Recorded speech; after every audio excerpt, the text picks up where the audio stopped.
Hey guys, it's Samuel with Crasscast, and today we're going to be talking about the Indie Humble Bundle. Now, the Indie Humble Bundle is something interesting because it's something that everyone praises and how it's so amazing that we can give back to charity, that us gamers, us selfless gamers that need to be bribed into giving to charity by giving out free games, that we're so humble and so giving that we can actually, give minuscule amounts of money to charities. Now, the Humble Indie Bundle is interesting because it is completely bullshit. All right, first off, um, supposedly these are indie games, right? Indie games. When I think indie games, I think, a couple of really hardworking individuals sitting down on their MacBooks or whatever the hell they program on and spending hours and hours and hours and hours making these games. Just because they enjoy it. Last time I checked, Psychonauts is not an indie game. It was an internationally released title for some of the most popular platforms ever made. Published by Majesco. Well, the last time I checked, that didn't exactly fit into the basement category. Someone who actually had tons of funding poured into his projects. A lot of these games, maybe Shank, last time I checked, EA wasn't exactly indie publisher. EA, the biggest publishing company probably in the entire industry. Last time I checked, that wasn't exactly an indie title. And even stuff like Torchlight, that could be vaguely considered indie. It's only made by ex Blizzard employees and has huge amounts of press, and is just overwhelmingly just advertised on almost every website. Last time I checked, that wasn't exactly indie. And one of the big things about this indie humble bundle is that you're giving to charity. It doesn't matter if the games are indie or not. Who cares? It's just a name, right? It rhymes. It's funny. Humble bundle. You know, last time I checked, the EFF isn't a charity, but it's certainly portrayed as such. And, the EFF, I'm going to read this directly off humblebundle.com. The Electronic Frontier Foundation is a non-profit that defends your rights in the digital world.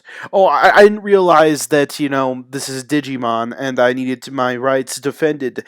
I guess the judge system in the digital world really needs Electronic Frontier Foundation. The world class team of tech savvy attorneys and activists and technologies fight in the courtrooms and Congress to protect privacy and the free expression online throughout the world. Last time I checked, the majority of people who actually defend, free speech online, who those people are? Those people are just the average user. Um, Supposedly these people defend the whole world, but it doesn't. That doesn't sound like a charity to me. That sounds like a super PAC. Oh wait, that's because that's what it is. Yes, a political action committee. Oh wow, I didn't realize that giving the political action committees was a charity. Next time, I guess if someone gives their money to Mitt Romney or Barack Obama, they're giving to charity, right? That's the kind of charity I want to give to. Billionaires running for office. That's last time I checked. That's not a charity. That's called a donation. But, in the world of gaming, anything that's vaguely non related to gaming that you give your money to is a charity, apparently. Even though it is directly related to gaming. And the other charity is the Child's Play charity, which arguably is a really good charity. I mean, instead of actually helping with research, it's always great to give dying children PlayStation portables. And I'm not trying to undermine their work, but I think giving something called there's this other indie humble bundle. Oh, I'm sorry. It's not an indie humble bundle. It's called this thing called the Indie Royale.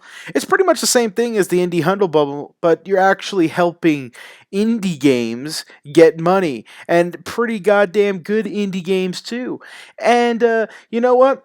You'd actually get more done if you bought that and you gave a little to the Red Cross.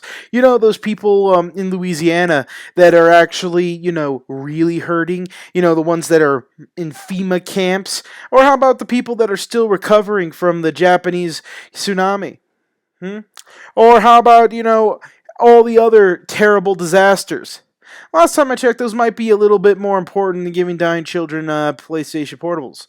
Or how about, actually donating to cancer research funds? How about Extra Life? If you really want to donate to gamers and really get gamers, money and get, the gaming name slapped onto a charity, why don't you give to Extra Fund campaigns that actually help, fund hospitals where these children are actually facilitated?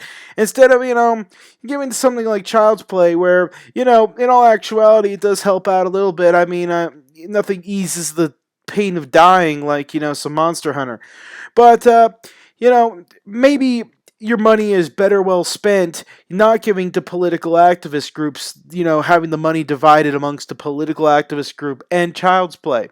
Maybe if it was just Child's Play, I could, somewhat support this thing as charity. It's called pay what you want, support charity, get cross-platform. But if you're supporting charity, you're also supporting this political activist group, which you may or may not agree with.